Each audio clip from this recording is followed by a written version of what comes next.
آج ہم آپ کی ملاقات بھارت کے سیاستدان اور لوک سبھا کے رکن ششی تھرور سے کروا رہے ہیں۔ BBC اردو کی جانب سے خوش آمدید۔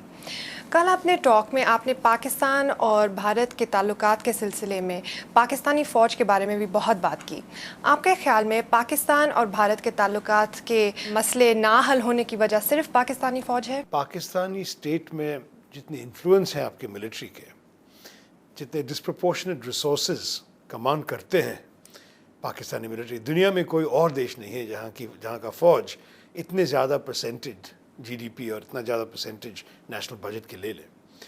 تو اس حالت میں اس ڈسپرپورشنٹ ریسورسز کمانڈ کرنے کے لیے آپ کا فوج شاید ایک شترو چاہتے ہیں، ایک دشمن چاہتے ہیں بارڈر کے دوسری طرف، اور وہ ہے ہم۔ تو ہمارے ریگریٹ یہ ہے کہ جب بھی ہم کوئی پیس پروسیس شروع کریں تو ایک بار کیا تو کارگل کا حملہ ہو گیا، دوسری بار آپ نے دیکھا کہ 26 نومبر میں 2008 میں کیا ہو گیا، بیچ میں پارلیمنٹ میں اٹیک ہو گئے ہیں، ٹیررسٹ ملیٹنٹ گروپس کا فنڈنگ اور سپورٹ یہاں سے دے رہے ہیں۔ تو یہ ہے ہمارے سب سے بڑے پرابلم۔ بھارت کا اکثر یہ اعتراض رہتا ہے کہ پاکستانی فوج دونوں ممالک کے تعلقات کو بہتر بنانے میں ایک رکاوٹ ہے، لیکن سیاچین کے حوالے سے جو جھگڑا تھا اس پر فیصلے ہونے والا تھا، لیکن بھارتی فوج نے نہیں ہونے دیا۔ تو ایک جمہوری حکومت ہونے کے باوجود کیا پاکستان کے حوالے سے بھارتی فوج کا آخری فیصلہ ہوتا ہے؟ نہیں جی، ہمارے دیش میں تو فوج کا کوئی بھی فیصلہ نہیں ہو سکتا ہے۔ فوج ایک کنٹریبیوشن دے سکتے ہیں، اپنی رائے بتا سکتے ہیں سرکار کو، لیکن سرکار، سویلین گورنمنٹ سب چیز نشچے کرتے ہیں۔ That's how our country works. ایک دو چیز آپ سمجھنی چاہیے کہ جب بھی کارگل کے جیسے یا 26 نومبر 2008 کے جیسے کوئی حملہ ہوتا ہے تو جو ٹرسٹ ڈیفیسٹ ہے دونوں دیش کے بیچ میں، انڈیا کی طرف سے بہت زیادہ ایکسپینڈ ہو جاتا ہے۔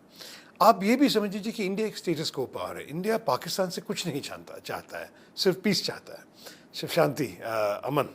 as far as we are concerned، ٹھیک ہے، ایک دو وشے ہے میرے خیال میں کشمیر کے بارے میں we have to agree to disagree on some issues for some time، لیکن میری رائے میں اگر ٹریڈ کے نارملائزیشن ہو جائے، cultural exchanges, liberalization of visas, educational exchanges, import and export of agricultural products, یہ سب اگر کر سکیں تو کشمیر اور دوسرے ڈیفیکلٹ ایشوز کا ڈسکشن بھی ایک نیا واتاورن، نیا انوائرمنٹ میں ہو سکتا ہے۔ پاکستان میں یہ تاثر ہے کہ مبینہ طور پر جو بھارت کا بنگلہ دیش میں جو انہوں نے کردار ادا کیا وہی بلوچستان میں کر رہے ہیں، یہ کتنے حد تک سچ ہے؟ دیکھیے، اس کے لیے کوئی ثبوت نہیں ہے۔ میرے من میں یہ انڈیا کرنا نہیں چاہیں گے، کیونکہ انڈیا کے ہائیسٹ لیول سے پردھان منتری منموہن سنگھ جی اور ان کے سینئر کیبنٹ کے من میں یہ ایبسلیوٹلی ڈیسائیڈڈ ہے کہ ہمارے انٹرسٹ میں نہیں ہے کہ پاکستان کی ڈیسٹیبلائزیشن ہو جائے۔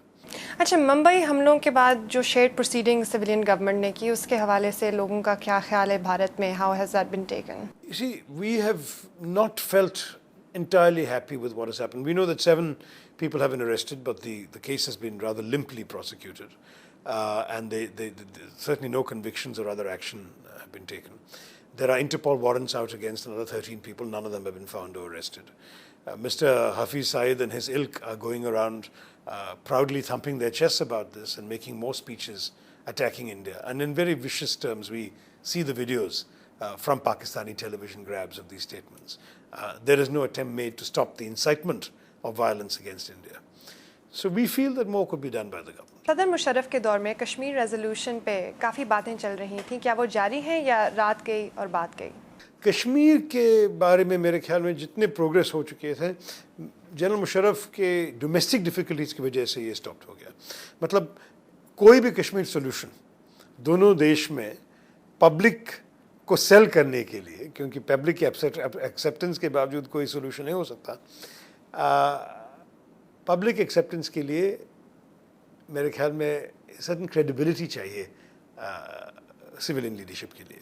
اور جب پریزیڈنٹ مشرف کی پوزیشن ویک ہونے شروع کی، آپ کے جو جوڈیشل ایکٹیویزم جو شروع ہو گئے، the processions in the roads and the streets, public agitation, قریب 2007 late 2007 سے it became clear that President Musharraf could not sell a solution to his own people. So the brakes were applied from your side. Indian side سے but agreements پہ تو بات ہو رہی تھی، agreement تو وہی رہا نا؟ میرے خیال میں کچھ اگریمنٹ تک تو نہیں پہنچے۔ the outlines of a Musharraf صاحب کے words میں بول رہا ہوں, he said the outlines of a settlement had been agreed informally. It's still sitting there. ہم چاہیں گے کہ کوئی بھی جو سب پاکستانی گورنمنٹ ہو that we pick up the threads from there. Afghanistan میں بھارت کے بڑھتے ہوئے رسوخ سے پاکستان فکر مند ہے. اس طرح پاکستان کو مشرق اور مغرب دونوں سرحدوں پہ خطرہ رہتا ہے. تو اگر بھارت پاکستان سے بہتر تعلقات چاہتا ہے تو افغانستان میں پاکستان کے خدشات کو دور یا کم کیسے کر سکتا ہے؟ دیکھیے آپ دیکھ لیجئے کہ انڈیا کیا کر رہے ہیں افغانستان میں. بہت پیسے خرچ کیے لیکن کوئی ملٹری پریزنس نہیں ہے ہمارے. یہ سب ڈیولپمنٹ ایڈ ہے, یہ سب افغانستان کی اسٹیبلٹی کے ایک سپورٹ ہے, لیکن اس میں کوئی ملٹری ایکشن ہے, nothing there that can be seen as a threat to Pakistan. لیکن for Pakistan what is a threat? Pakistan اس سے کیوں سسپیشس ہے؟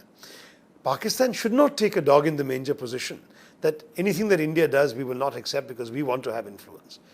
The fact is India does have resources to offer which Pakistan does not have. Pakistan's role has been principally on the security side. India has no role on the security side. Our role is entirely on the development side. تو میری رائے میں India اور Pakistan could be actually cooperating in Afghanistan. اچھا, یہ rumour بھی ہے پاکستان میں کہ ریجن میں پاکستان کو زیادہ کنٹرول کرنے کے لیے افغانستان, امریکہ اور بھارت ایک ساتھ کام کر رہے ہیں. اس کے بارے میں کیا انٹرسٹنگ. آپ دیکھیے یہ تو پیرانویا ہے, صحیح بات کہوں تو یہ پیرانویا ہے. پاکستان کو کون کنٹرول کرنا چاہتے ہیں اور کیوں؟ سارے آپ نے جو 3 دیش کو مینشن کیے, all 3 of them have a vested interest in Pakistani stability. We want you to do well, we want Pakistan to prosper because it benefits us also. آپ کا بہت بہت شکریہ. شکریہ.